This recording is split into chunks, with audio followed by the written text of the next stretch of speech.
Salve fratres, te interrompidere, Patris Allegro, Veritas Liberavit Vos. Nyeh benje pokwaloni Yesus Kristus i Maria Sapse Jewica. Terpujilah Tuhan kita Yesus Kristus dan Bunda Maria, Perawan Abadi. Saya akan mengajak kita untuk katekesi pada malam hari ini tentang Maria yang tetap perawan. Mengapa Protestan ngotot bikin Maria punya banyak anak? Kenapa kok ngotot sekali Maria harus punya banyak anak? Karena toh itu tafsiran juga. Dan yang paling inti adalah kok beda sekali dengan tafsiran kekristenan. Dari mana datangnya cinta? Dari mata turun ke hati. Mari kita jujur. Kalau ada satu topik yang bikin Protestan gatal luar biasa, itu soal Maria tetap perawan. Mereka suka bilang Alkitab jelas kok. Ya, Yesus punya saudara-saudara. Matius bab 1 ayat 25 jelas kok. Ya, sampai Maria melahirkan. Lukas bab 2 ayat 7 jelas Yesus anak sulung. Lalu dengan wajah penuh keyakinan mereka menyimpulkan Maria punya anak lain. Good job. Itu siapa yang tambah-tambah Alkitab. Masalahnya semua jelas kok itu ternyata justru kabur kalau diteliti. Ya, masalahnya di situ. Yang pertama, mari kita lihat saudara-saudara Yesus atau sepupu, atau bahkan saya pribadi kemarin, siapa tahu itu saudara adopsi. Istilah Yunani adelphoi dipakai fleksibel. Lot disebut saudara Abraham, padahal keponakan. Yohanes bab 19 ayat 25 malah menunjukkan bahwa Yakobus dan Yosef bukan anak Maria, ibu Yesus, melainkan anak Maria lain. Coba Anda yang anti Katolik bisa lihat satu situs bahasa Indonesia, situs sarapan pagi. Dia turaian tentang Maria dan Maria-Maria yang lain di situ. Jadi kalau Protestan ngotot bilang jelas saudara kandung, ya jelas-jelas itu tafsir ngawur. Ya, jelas sekali itu tafsir ngawur. Kemudian yang kedua itu hingga, heos o. Itu tidak berarti sesudah itu kembali ke dia persoalannya hingga sampai engkau datang. Itu engkau datang tidak lagi. Matius bab 1 ayat 25 bilang Yusuf tidak bersetubuh dengan Maria hingga sampai Yesus lahir. Protestan langsung tepuk tangan. Lihat sesudah itu pasti normal.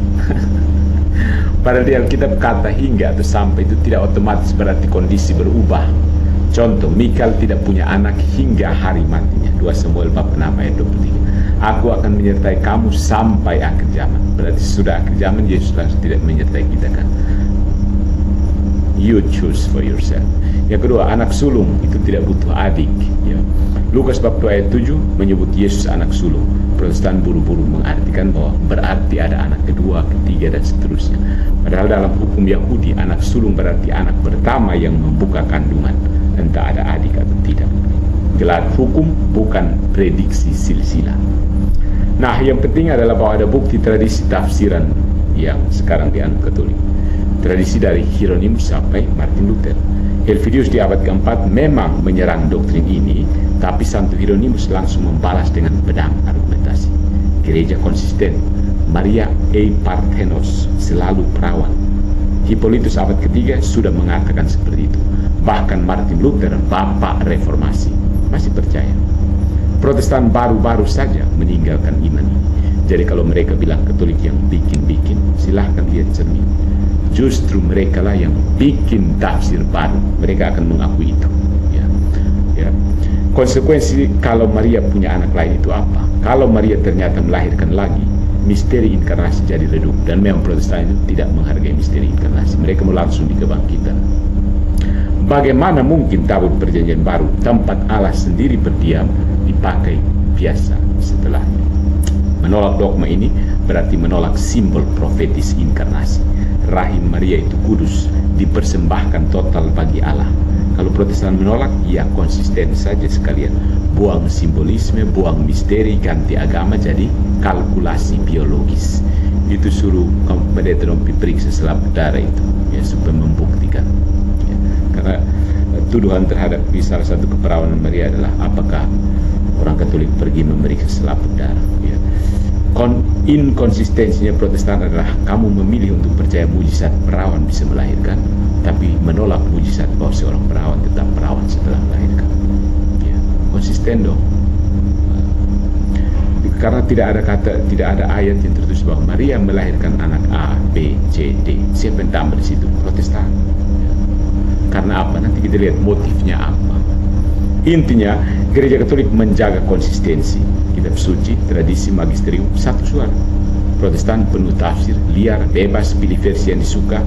Hasilnya jemaat bingung, iman tercerai-berai, lalu mengaku kami satu karena kami jujur dan kami pun kebingungan. Sejak kapan kamu jujur bahwa kamu bingung? Jadi kalau mau jujur seperti ini, kalau Protestan ngotot Maria punya anak lain, itu bukan karena kitab suci jelas di tangan mereka. Itu karena mereka butuh Maria itu biasa-biasa saja, supaya ajaran mereka terlihat masuk akal. Ya. Tapi hasilnya justru sebaliknya, makin terlihat betapa rapuh bangunan yang mereka sebut iman Alkitabiah. Kenapa ngotot? Mengapa begitu gigih mereka ingin meyakini atau menafsir bahwa Maria punya anak lain selain Yesus? Ada beberapa alasan logis, bukan soal fakta, tetapi soal motif dan konsekuensi penalaran mereka. Yang pertama itu reaksi terhadap doktrin Katolik. Ya, bagi Protestan, salah satu cara menolak dogma perpetua virginitas Maria tetap perawan, itu dengan menegaskan bahwa Maria punya anak lain. Itu bukan semata hasil pembacaan kitab suci, tapi gerakan oposisi politik. Jika Gereja Katolik mengajarkan A, maka mereka perlu menunjukkan tidak A.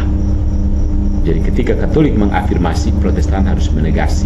Dengan begitu, mereka merasa berhasil meruntuhkan salah satu pilar Mariologi Katolik.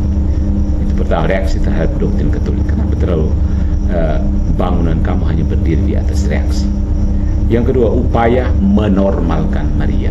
Ya, kalau Maria hanya ibu Yesus, seorang wanita biasa dengan anak-anak lain, maka posisinya tidak istimewa. Protestan cenderung takut, itu gara-gara fobianya Calvin, kalau Maria di tempat yang terlalu tinggi karena khawatir jatuh ke kultus atau penyembahan. Ya, maka dengan menegaskan dia punya anak lain, mereka ingin mereduksi perannya ke dalam kerangka ibu biasa sehingga tidak ada dasar devosi Katolik yang kuat. Yang ketiga, konsistensi dengan prinsip sola scriptura, tapi dengan catatan menurut tafsir mereka. Ya, ada teks Alkitab yang menyebut saudara-saudara Yesus. Nah, alih-alih memeriksa makna adelphoi yang bisa berarti kerabat, sepupu, atau saudara seiman, bahkan saudara adopsi, mereka memilih tafsir literal yang paling sederhana. Berarti anak kandung Maria juga. Yang tambah kandung di sini siapa? Itu selaras dengan semangat sola scriptura, meskipun ironisnya mereka justru mengabaikan konteks historis, bahasa, dan tradisi penafsiran kuno. Kemudian yang berikut, kenapa? Motifnya apa? Strategi apologetik terhadap Katolik. Jika Maria tetap perawan, maka posisi Katolik tentang Maria sebagai bunda gereja dan simbol kesucian menjadi kuat. Dengan menolak itu, Protestan membuka ruang kritik terhadap seluruh Mariologi Katolik, dogma, devosi, dan gelar-gelar Maria. Jadi, Maria punya anak lain dipakai sebagai pintu masuk untuk melemahkan otoritas Katolik. Dan konsekuensi logisnya ya mereduksi misteri. Protestan itu tidak ada misteri di situ. Semuanya cari ayat di sini. Kehidupan Yesus tidak berdiri di ruang kosong. Ada misteri inkarnasi. Jika Maria tetap perawan, misteri itu konsisten. Yesus sungguh anak Allah, bukan sekedar satu anak di antara yang lain, yaitu monogenesis. Dengan menegaskan Maria punya anak-anak lain, misteri itu diredam supaya Kristus tampil lebih biasa, dan dengan demikian teologi Protestan tidak perlu bergulat dengan dimensi metafisik inkarnasi yang lebih dalam. Ya, karena mereka kan menolak teologi skolastik, dan karena itu tidak mampu mendalami teologi natural, metafisika dasar. Mereka langsung sola scriptura. Jadi logikanya sebenarnya sederhana. Protestan butuh Maria punya anak lain supaya konsisten dengan sola scriptura versi mereka, agar Maria tidak menjadi tokoh istimewa, dan supaya mereka bisa menolak Mariologi Katolik. Konsekuensi dari pilihan itu adalah hilangnya kedalaman misteri dan melemahnya kontinuitas iman dengan tradisi gereja mula-mula. Gitu, jadi tidak ada kontinuitas lagi. Ya. Nah, kalau kita bawa ke level metafisika sebenarnya semakin jelas. Katolik justru menegaskan keperawanan abadi Maria karena itu menjaga keutuhan tanda inkarnasi. Protestan menolaknya, dan akibatnya gambaran mereka tentang Yesus dan gereja jadi dangkal, shallow. Kristus makin dijadikan biasa saja. Kristus hanya salah satu anak dari Maria, kan? Jadi mari kita turunkan buktinya ke tanah sejarah. Kalau Protestan mau jujur, yang pertama mereka harus hadapi adalah suara para bapak gereja awal. Protestan lebih tahu teks asli daripada orang-orang seperti Origenes, Hieronymus, kah? Ya dong sampai Hieronymus ini Protestan standar janda dong. Ya. Jauh sebelum ada Katolik Protestan sekarang, ya, maksudnya dikotomi Katolik Protestan. Para penulis abad pertama sampai keempat hampir bulat menegaskan bahwa Maria tetap perawan. Origenes dalam komentarnya atas Injil Matius, Origenes dengan jelas mengatakan Maria tidak memiliki anak lain. Baginya sebutan saudara-saudara Yesus bukan berarti anak kandung Maria, melainkan kerabat dekat. Dia membaca teks dalam terang tradisi Yahudi dan penggunaan kata adelphoi yang lebih luas. Ya, Origenes tidak membaca terjemahan LAI. Terjemahan LAI tidak laku untuk Origenes. Yang kedua, Hieronymus 420. Dialah yang paling keras menentang Helvidius, seorang penulis abad keempat yang berpendapat Maria punya anak lain. Dalam traktat Contra Helvidium, Hieronymus membuktikan dengan data kitab suci bahwa saudara-saudara Yesus adalah sepupu, bukan anak Maria. Dia menekankan bahwa tradisi gereja universal sejak awal sudah mengakui keperawanan abadi Maria. Anehnya, Protestan modern justru mengambil sampah Helvidian, memolesnya sebagai propaganda anti-Katolik. Yang ketiga, Agustinus. Nah, ini tokoh favorit Protestan. Agustinus menegaskan bahwa Maria adalah perawan sebelum, pada saat, dan sesudah melahirkan Yesus. Bagi dia, keperawanan Maria adalah tanda kemurnian iman dan karya Roh Kudus. Itu menjadi bukti konsistensi iman gereja, bukan sekedar tafsiran spekulatif. Setelah membaca terjemahan LAI. Kemudian Konsili Lateran 649. Jadi ada konsili, ya, bukan sekedar ambil kitab suci baca-baca. Oh, menurut saya kan dikunjungi Roh Kudus malam tadi waktu pulang dari pesta dansa. Dalam konsili ini, keperawanan abadi Maria ditegaskan secara dogmatis, bukan melalui podcast YouTube, ya. Sancta Maria Semper Virgo. Ini bukan hasil rekayasa abad pertengahan, melainkan refleksi resmi gereja purba yang sudah tumbuh sejak abad-abad pertama. Jadi Konsili Lateran itu mengikat Luther, Calvin, dan Zwingli juga, dan mereka juga percaya sampai mati, kecuali Protestan modern. Jadi apa masalahnya bagi Protestan? Ya, mereka selalu mengaku kembali ke gereja mula-mula, tetapi dalam hal ini justru melawan kesepakatan universal para bapak gereja. Helvidius, satu-satunya pengecualian abad keempat, ditolak habis-habisan. Dengan kata lain, posisi Protestan yang ngotot Maria punya anak lain bukanlah kembali ke tradisi awal, melainkan melanjutkan pandangan minor yang sudah dipatahkan sejak dulu. Jadi tidak salah kalau Protestantisme itu sebenarnya kumpulan bidat-bidat lama yang muncul kembali dalam bentuk baru. Jadi Protestan menginginkan Maria punya anak lain karena itu mempermudah mereka menolak Mariologi Katolik. Tapi begitu kita tarik ke sejarah, mereka berdiri di atas pijakan rapuh. Konsensus gereja awal justru mendukung Katolik, dan dengan demikian posisi Katolik semakin niscaya dan konsisten.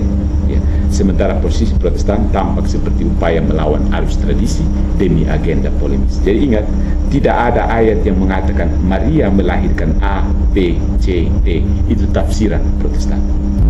Dan tafsiran itu beda sekali dengan tafsiran gereja.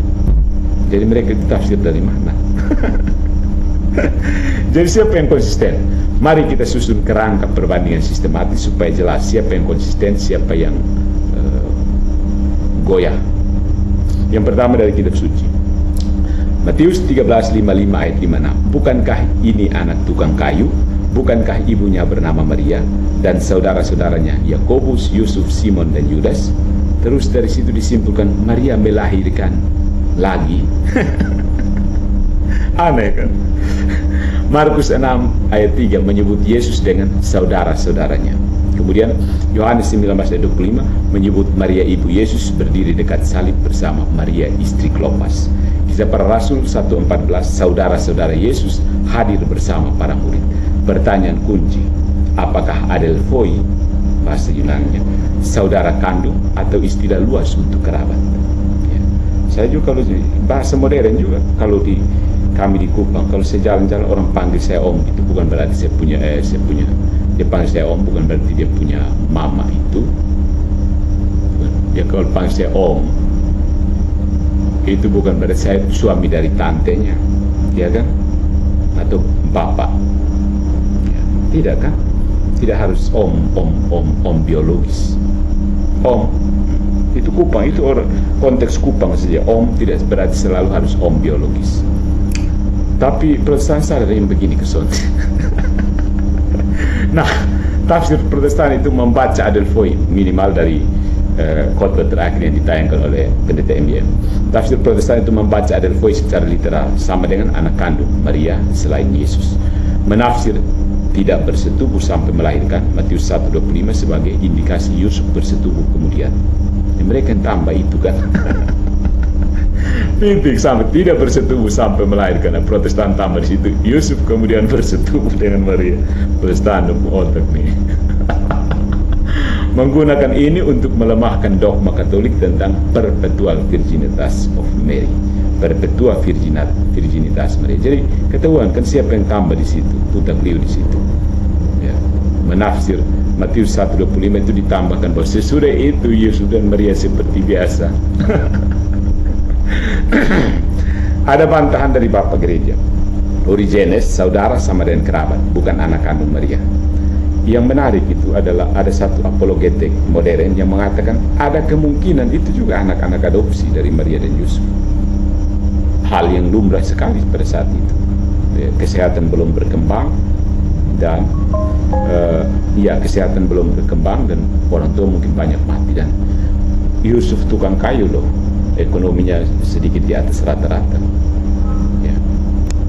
Itu menunjukkan itu dari Origenes, dari ada seorang apologet modern, Joe Hesmeyer kalau tidak salah, atau Peter Graham, Joe Hesmeyer kayaknya.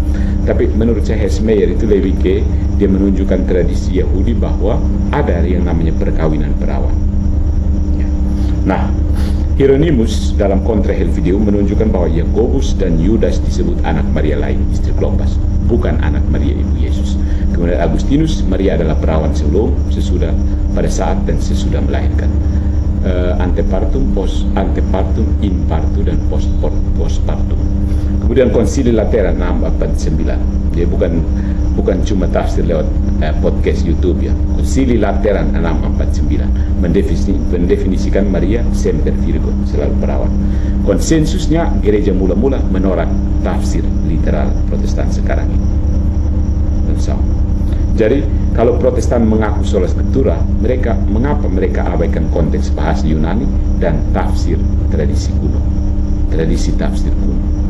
Kalau mereka mengklaim kembali ke gereja mula-mula, mengapa mereka justru berdiri di pihak minoritas Helvidius yang ditolak universal?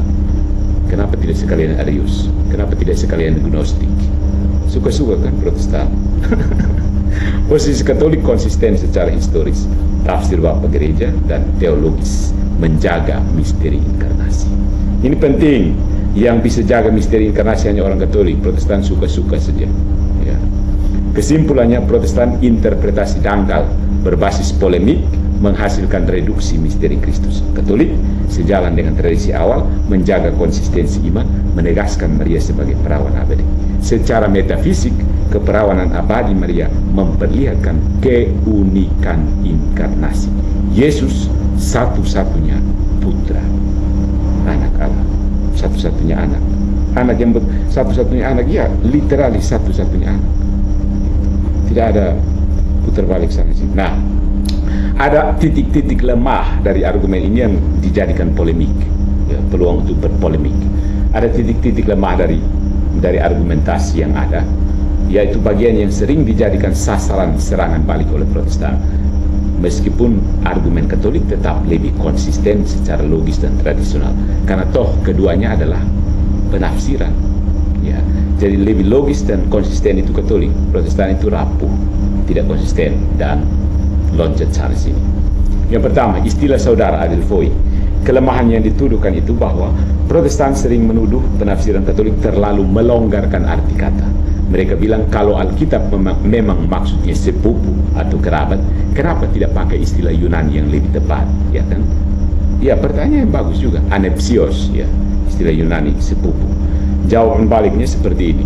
Dalam tradisi Semitik, saudara dipakai memang longgar. Abram dan Lot disebut saudara, meskipun hubungannya paman keponakan. Jadi keberatan ini hanya kuat kalau dilepaskan dari konteks budaya Yahudi. Tapi Protestan kan sudah budaya Jerman, Swiss kan.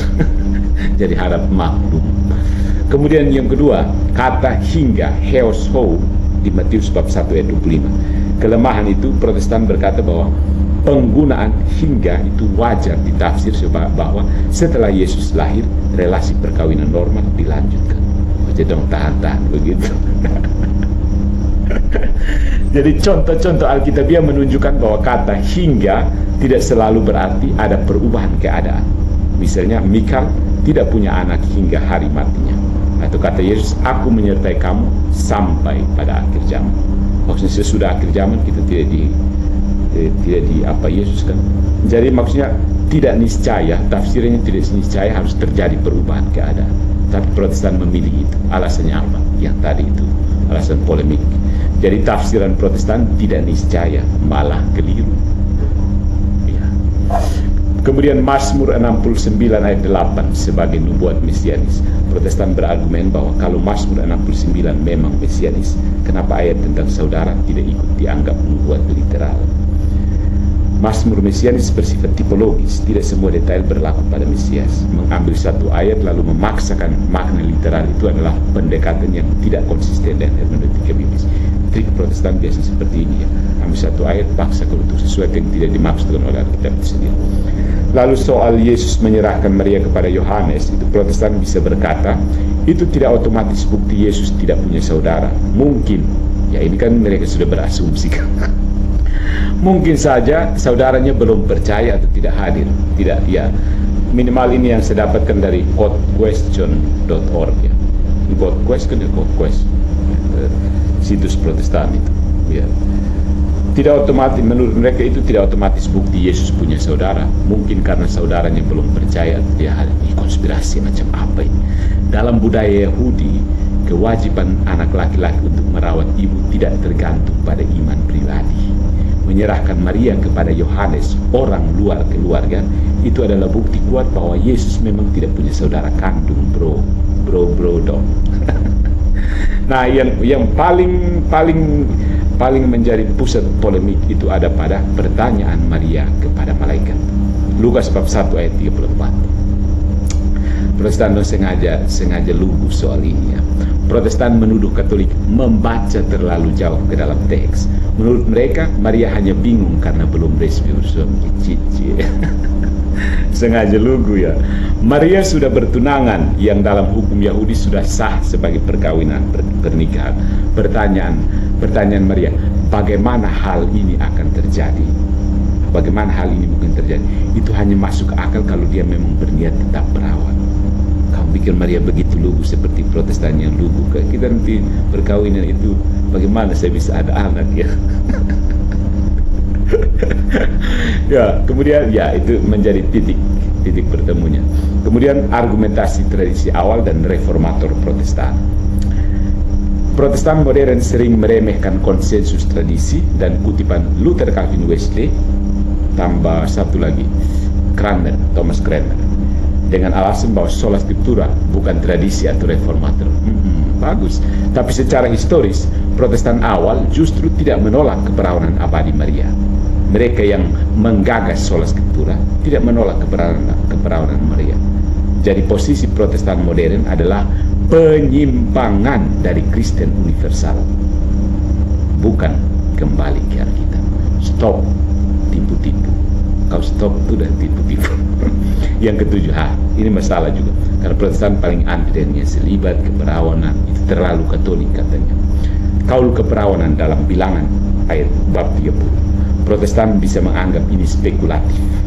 Tidak ada bukti eksplisit bahwa Maria membuat kaul keperawanan, karena tadi dia menyatakan bahwa bagaimana mungkin hal itu terjadi kalau aku belum berusaha. Menurut mereka Maria hanya terlalu lugu, dia tidak tahu tugasnya sebagai ibu rumah tangga nanti apa. Spekulasi dari Bilangan bab 30, silakan baca yang belum baca. Ini konsisten dengan teks dan tradisi serta memberi penjelasan rasional atas pertanyaan Maria kepada malaikat. Bukan bukti matematis, tetapi interpretasi yang harmonis dengan iman gereja purba. Jadi sampai pada titik ini Protestan tidak usah mengaku kami Alkitab mengatakan demikian, bukan. Yang terjadi adalah kami membaca Alkitab, kami menafsirnya seperti ini, dan kami yakin tafsiran kami tidak bisa salah, jadi semua orang harus ikut tafsiran kami. Protestan tidak jujur dengan ini kan. Orang Katolik itu bisa jujur loh. Ada karunia infalibilitas, makanya kami berani ajar orang. Kalau tidak ada karunia infalibilitas, kenapa paksa orang percaya dengan kalian? Inkonsisten bukan? Ironi atau apalagi paradoks. Bukan paradoks itu masih mendingan. Ya. Jadi kesimpulan, titik-titik lemah ini bukan berarti argumen runtuh, tapi ruang yang paling sering diperdebatkan Protestan. Ulang alik buat apa? Tetap saja Protestan tidak menang. Justru dari titik-titik ini kita bisa menunjukkan bahwa posisi Katolik lebih konsisten, sedangkan tafsiran Protestan sering parsial, ahistoris, dan tidak mengakar pada tradisi apostolik. Tafsiran aneh, tafsiran polemik, dan tafsiran oposisi. Nah, mari kita lihat tradisi perkawinan perawan. Menurut saya keberatan paling banyak Protestan itu karena mereka itu tidak punya gambaran tentang hidup selibat. Menurut mereka hidup selibat itu sesuatu yang aneh. Yesus itu hidup aneh, Yohanes Pembaptis itu hidup aneh, Paulus itu hidup aneh. Menurut mereka seharusnya orang beranak cucu. Seharusnya. Mari kita elaborasi secara akademis tradisi perkawinan perawan, virginal marriage, dalam konteks Yahudi dan dunia kuno Mediterania, sehingga keberatan Protestan bahwa pernikahan harus selalu dikonsumasi, perkawinan harus selalu dikonsumasi, bisa dipatahkan secara logis dan historis. Ya. Yang pertama, latar konteks Yahudi dan dunia Helenistik. Helenistik itu Yunani yang bergabung dengan Romawi. Helen. Dalam hukum Yahudi kuno, perkawinan kidusin itu tahap pertunangan resmi, dan nisuin tahap penyatuan rumah tangga. Itu dipandang sebagai ikatan hukum dan religius. Tetapi pemenuhan konsumasi hubungan badan itu tidak selalu dianggap wajib kalau ada alasan rohani. Ada pengakuan atas kemungkinan kaul khusus, nazir, nazar, sumpah atau janji kesucian yang diizinkan oleh hukum Taurat. Kamu saya kasih tunjuk teks, cari sendiri. Bilangan bab 30 ayat 3 sampai 15 secara eksplisit itu memperbolehkan perempuan bernazar, termasuk kaul pantang seksual, dan nazar ini berlaku sah kalau ayah atau suami tidak membatalkannya. Artinya seorang perempuan Yahudi bisa tetap perawan dalam perkawinan kalau suaminya mengafirmasi kaul itu. Praktik ini memberi kerangka hukum bagi Maria. Dia bisa bernazar tetap perawan, dan Yusuf dengan tidak membatalkan nazar itu meneguhkannya. Saya yakin Protestan pasti akan, wah, kok begitu, bodoh sekali ya. Kemudian bukti tradisi Yahudi dan apokrifa. Ya, orang Katolik sering diolok-olok oleh polemikus Protestan bahwa doktrin itu berasal dari Gnostik. Itu namanya fallacy of genetik falasi. Kalau dia berasal dari itu berarti salah. Tidak, yang benar tetap benar. Dia mau datang dari mana sih tetap benar. Macam di Protestan juga kan ada banyak kebenaran yang datang dari Katolik sebenarnya. Karena kebenaran itu pasti Katolik. Ya. Nah, literatur Yahudi di luar kanon atau apokrifa itu menyinggung praktik semacam ini. Misalnya yang sering diejek-ejek Protestan, Proto-Evangelium Yakobus abad kedua. Itu ingat, itu bukan literatur Gnostik, salah. Salah yang bilang ini literatur Gnostik. Ini apokrif, bukan Gnostik. Apokrif tidak harus Gnostik. Gnostik pasti apokrif, tapi apokrif bukan Gnostik. Proto-Evangelium Yakobus ini menarasikan bahwa Yusuf seorang duda tua yang setuju menjaga Maria dalam kaul keperawanannya. Meski teks ini apokrif, dia menunjukkan bahwa komunitas Kristen awal tidak merasa asing dengan konsep perkawinan tanpa persetubuhan. Yang merasa asing itu Protestan modern. Ya. Protestan seperti Luther, Calvin, Zwingli tidak rasa asing. Yang asing itu yang muncul-muncul di YouTube dan sekarang itu. Mereka merasa asing sekali. Kemudian Philon dari Alexandria, seorang filsuf Yahudi Helenistik abad pertama. Dia menyinggung sekelompok asketik Yahudi, Terapeute dan Essenes, kaum Essene itu hidup dalam kemurnian seksual total, bahkan kalau menikah. Ya udah, itu kan tradisi budaya saat itu. Kamu tidak bisa, oh mereka tidak jadi seperti kami babi yang kami kasih kawin terus, babi supaya produktif, supaya dapat makan sehi banyak yang harus kasih kawin babinya. Ketiga, tradisi perawan dalam dunia Greco-Romawi, Roman Greek. Ya. Kebudayaan Yunani Romawi itu mengenal status virgines consecrate, perawan yang dikonsekrasi. Misalnya Vestal Virgins di Roma yang menikah secara simbolis dengan dewa api, Vesta, tetapi tidak pernah dikonsumasi. Dan hal ini memperlihatkan bahwa ide pernikahan simbolis atau rohani itu bukanlah anomali bagi manusia, maksudnya bukan sesuatu yang anomali, tetapi dikenal dalam lanskap religius Mediterania. Iya, pasti akan langsung teriak, oh pagan. Terserah.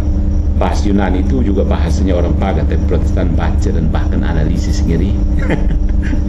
Jadi harus konsisten. Ya, kamu pasti akan teriak pagan kalau sampai sini. Tapi bahasa Yunani itu bahasa orang pagan, bro. Ya. Jadi implikasi untuk Maria dan Yusuf, saudara-saudari, dengan kerangka tadi, perkawinan perawan, virginal marriage. Pertanyaan Maria di Lukas bab 1 ayat 34. Bagaimana mungkin hal ini akan terjadi karena aku tidak mengenal laki-laki itu? Make sense, masuk akal. Kalau dia hanya menanti penyatuan dengan Yusuf secara normal, pertanyaan itu tidak perlu ditanyakan karena dia pasti tahu jawabannya. Tetapi kalau dia sudah mengikrarkan kaul keperawanan, maka kebingungan itu logis. Dia ingin tahu bagaimana rencana Allah bisa terlaksana tanpa melanggar nazarnya. Toh nazarnya itu diungkapkan kepada Tuhan, kan? Yusuf sebagai pria adil di Kaios, Matius bab 1 ayat 19, menghormati kaul itu, maka perkawinan mereka bukan cacat, melainkan justru bentuk perkawinan higher vocation, tanda nubuat bahwa hidup perkawinan bisa diarahkan sepenuhnya kepada rencana keselamatan. Di sini ini justru membuktikan bahwa Katolik itu di atas Protestan. Protestan belum naik sampai tingkat ini. Protestan baru baca-baca Alkitab, belum mengenal misteri tentang Tuhan kita Yesus Kristus, misteri inkarnasi. Ini bukti, nanti akan kita tunjukkan. Tapi sebelum itu mari kita lihat kesaksian patristik. Para bapak gereja mengenal konsep ini, virginal marriage. Santo Ambrosius menegaskan keperawanan Maria tidak mengurangi keutuhan pernikahannya dengan Yusuf. Santo Agustinus bahkan menyebut Maria dan Yusuf sebagai contoh sakramentum matrimoni yang sempurna, kesatuan dalam kesetiaan meski tanpa relasi itu seksual. Nah, penegasan akademisnya seperti ini. Hukum Taurat mengizinkan kaul keperawanan dalam perkawinan. Fakta. Yang kedua, literatur Yahudi dan Kristen awal mengenal konsep virginal marriage. Yang ketiga, tradisi Greco-Romawi memperlihatkan fenomena paralel. Ingat, hukum Taurat, literatur Yahudi dan Kristen awal mengenal itu. Tradisi Greco-Romawi memperlihatkan fenomena yang sejajar, perawan yang hidup dalam relasi simbolik tanpa hubungan itu. Dan para bapak gereja menegaskan validitas teologisnya. Jadi historis, konteks historis ada, teologis ada, mau apa lagi? Keberatan Protestan bahwa perkawinan harus dikonsumasi muncul dari asumsi modern borjuis, bukan dari kerangka Yahudi abad pertama. Jadi Protestan itu anakronistik. Mereka kan baru muncul abad ke-16 kan. Jadi tahu apa mereka. Justru keperawanan abadi Maria dan Yusuf memperlihatkan bentuk perkawinan profetis, tanda totalitas persembahan hidup bagi Allah. Spekulasi doang. Oke, mari kita lihat metafisika perkawinan. Ada argumen sistematik metafisik bahwa perkawinan Maria dan Yusuf adalah tanda sakramental kerajaan Allah. bukan penyimpangan budaya, melainkan puncak makna nupsial. Nupsial itu apa? Makna pertunangan, makna persatuan dari tubuh dalam rencana keselamatan itu sendiri. Sampai sini Protestan pasti akan berhenti mengikuti, karena untuk mereka ini sesuatu yang asing. Sekarang kita bicara surga dan ini hanya orang Katolik yang tahu. Yang pertama, tesisnya seperti ini: perkawinan perawan, virginal marriage, Maria dan Yusuf, menampakkan tiga hal serentak. Yang pertama, kesatuan personal yang sah, itu matrimonium validum. Yang kedua itu persembahan diri total kepada Allah, keperawanan sebagai habitus teleologis, total kepada Tuhan. Dan yang ketiga, tanda profetis bahwa sumber kehidupan bukan dari daging dan darah, melainkan dari roh, yakni sakramentalitas, signum efficax, kerajaan yang hadir. Poin-poin ini yang tidak akan ada, kosong di sebelah. Yang ketiga ada kerangka metafisik. Kita meminjam Thomistika Aristotelian, Aquinas, dan personalisme. Personalisme juga dari Wojtyła diteguhkan. Ada yang pernah baca teologi tubuh dari Karol Wojtyła atau Johannes Paulus II, mungkin bisa sedikit paham. Actus dan potensia, ini istilah khas Thomistika Aristotelian. Seksualitas itu memiliki potensi generatif, menurunkan, memiliki kemampuan untuk memberi keturunan. Nah, dalam Maria Yusuf, pasangan Maria Yusuf, potensi itu ditahan, bukan karena nihilisme tubuh, bukan karena tubuh dianggap kotor, melainkan ditertibkan ke tujuan yang lebih tinggi, yaitu penerimaan logos oleh roh, finalitas soteriologis, tujuan dari penyelamatan itu sendiri. Kemudian dari istilah apa? Final cause, tujuan akhir, causa finalis. Tujuan pertama-tama dari perkawinan adalah bonum conjugium, kebaikan pribadi suami istri. Kemudian ada bonum prolis, kebaikan dari keturunan yang konsekuensinya. Nah, dalam ekonomi keselamatan, bonum prolis mendapat pemenuhan super eminens, pemenuhan tertinggi. Prolis itu adalah sang putra Allah sendiri. Ya. Maksudnya perkawinan Maria dan Yusuf itu untuk apa? Untuk Yesus itu kan putra Allah itu. Nah, syarat generatif biologis bukan ditolak konsumasinya itu, melainkan ditransendensikan oleh roh. Roh Kudus akan menaungi kamu. Ya. Syarat untuk generatifnya itu bukan diabaikan, ditolak, tapi ditransendensikan oleh roh itu sendiri. Nah, kemudian ada hilemorph, form and matter, atau materi dan forma. Forma dari matrimoni adalah konsensus personalis, penyerahan diri yang tidak dapat ditarik.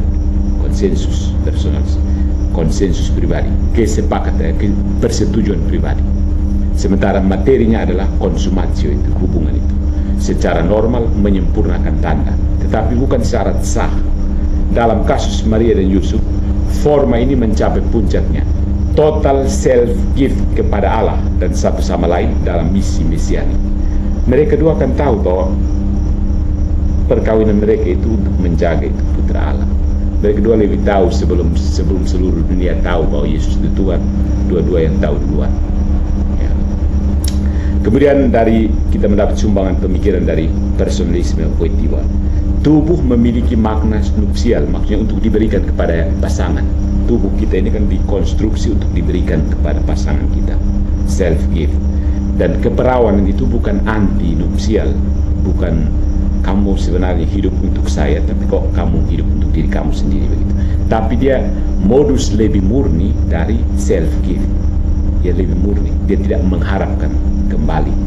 Kalau misalnya seperti biasa itu kan kita harap untuk kembali kan. Tapi modus yang lebih murni itu kalau ditentukan oleh panggilan ilahi itu sendiri. Continence for the kingdom. Continence for the kingdom itu maksudnya bertarak demi kerajaan Allah.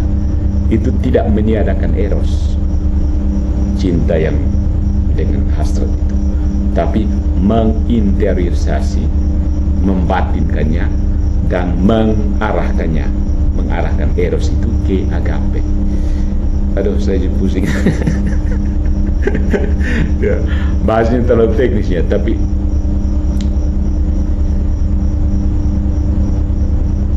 oke. Sakramentalitas, kemudian sakramentalitas itu tanda dan ada signum dan ada kenyataan, res, sesuatu itu sendiri. Nah, perkawinan itu adalah sakramennya. Sakramentum secara keselamatan itu bekerja sebagai tanda yang mengandung dan menghadirkan kenyataan, realitas.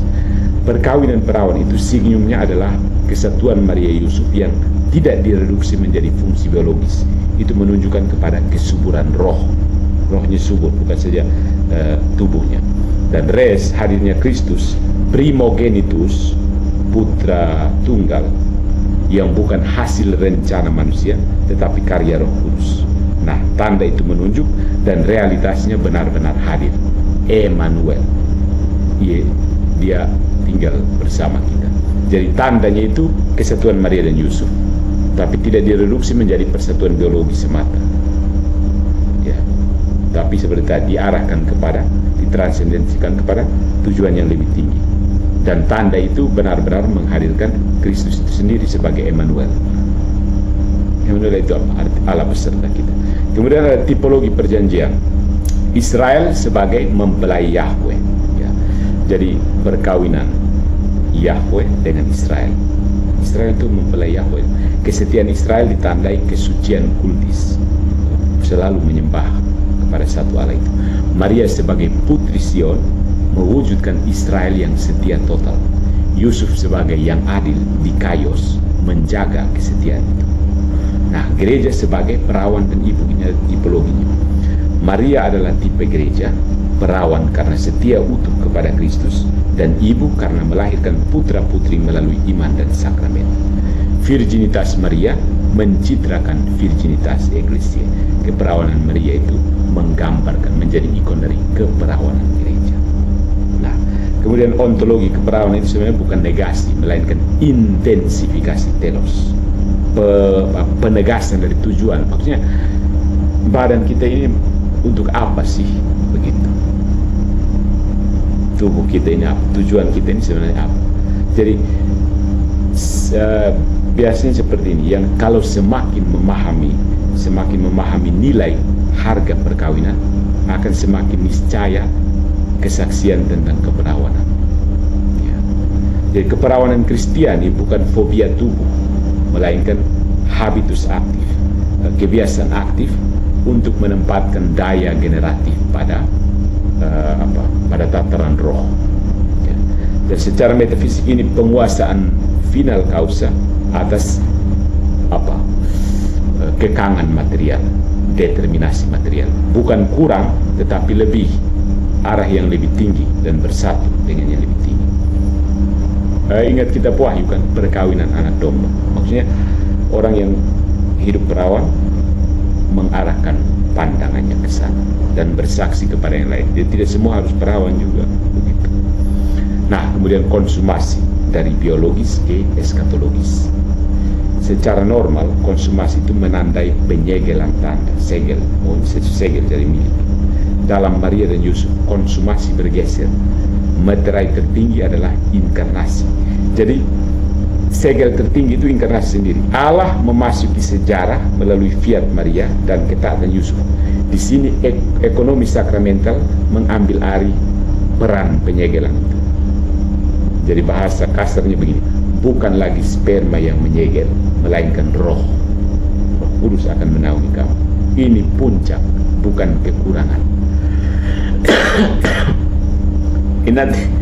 Ini harusnya dibahas oleh orang teologi ya, karena sudah masuk mistik, masuk dari filosofi yang membahas pakai akal budi.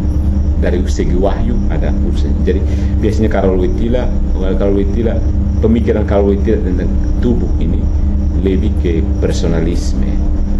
Personalisme. Tapi kalau sudah masuk teologi tubuh itu bukan lagi Karol Wojtyla, tapi biasanya disebutkan Johannes Paulus II. Ada beda. Kalau Karol Wojtyla itu pemikiran filosofisnya, Johannes Paulus II itu pemikiran teologisnya. Ya, tradisi sekarang membedakannya seperti itu. Nah, jawaban singkat dari keberatan klasik. Ada marital debt, 1 Korintus bab 7. Paulus menempatkan continence itu demi kerajaan sebagai opsi lebih baik. Saya pernah bahas itu. Bagi yang dipanggil. Jika panggilan itu nyata, Lukas bab 1, Matius bab 1, debitum itu berlaku analogis. Ya. Disepakati, dibenarkan oleh kaul itu sendiri dalam Bilangan bab 30 dan diarahkan ke kebaikan yang benar-benar puncak, kebaikan tertinggi, super eminence. Itu Tuhan. Nah, tujuan utama prokreasi, ya oke. Tetapi prokreasi tergenapi secara unik dalam perkawinan Yusuf dan Maria. Anak itu sang sabda dan finalitas prokreatif mencapai kepenuhan yang melampaui modus cara-cara biologis. Jadi sang sabda sudah ada di situ, kamu prokreasi apa lagi? Begitu. Apa yang dicari maksudnya? Semua sudah dapat di Yesus itu. Mau cari apa lagi? Tanpa konsumasi, ini ada keberatan.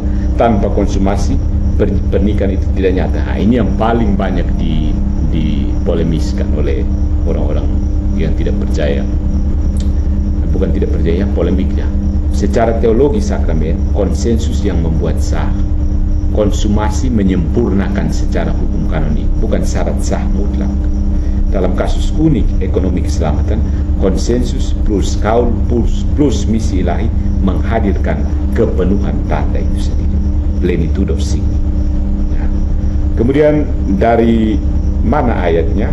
Lukas bab 1 ayat 34 itu hanya koheren kalau ada intensi keperawanan. Kemudian Yohanes bab 19 ayat 26 sampai 27, penyerahan Maria kepada Yohanes adalah indikator kuat ketiadaan saudara kandung yang mengambil alih kewajiban filial, kewajiban seorang anak.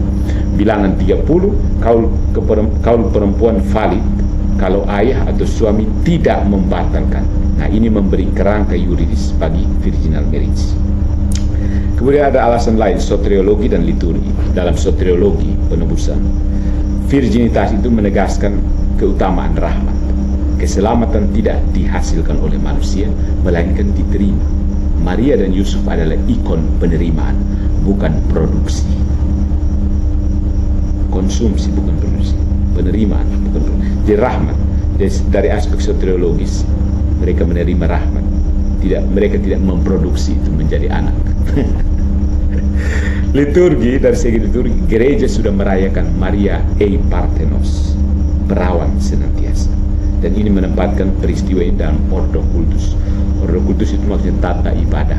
Nah, kata kultus ini sendiri harus dipahami, bukan kultus yang pengertian modern sekarang, tapi kultus yang ada, ordo kultus, tatanan penyembahan, aturan ibadah. Bukan spekulasi privat, tetapi memori publik. Jadi yang penting pada titik ini harus tahu bahwa gereja sudah merayakan Maria ei Parthenos sebelum ada spekulasi dia punya anak atau tidak. Selaput darahnya Robert kata banyak orang Protestan mempersoalkan itu. Ya, ini bukan spekulasi privat, tetapi memori publik umat. Ini bukan catatan satu dua orang seperti Calvin, Luther atau Zwingli. Ya, ketemu Roh Kudus lalu bilang, sudah Maria, kita kasih dia perawan saja supaya kita bisa menyembah dia. No. Jadi silogistik ringkasnya seperti ini.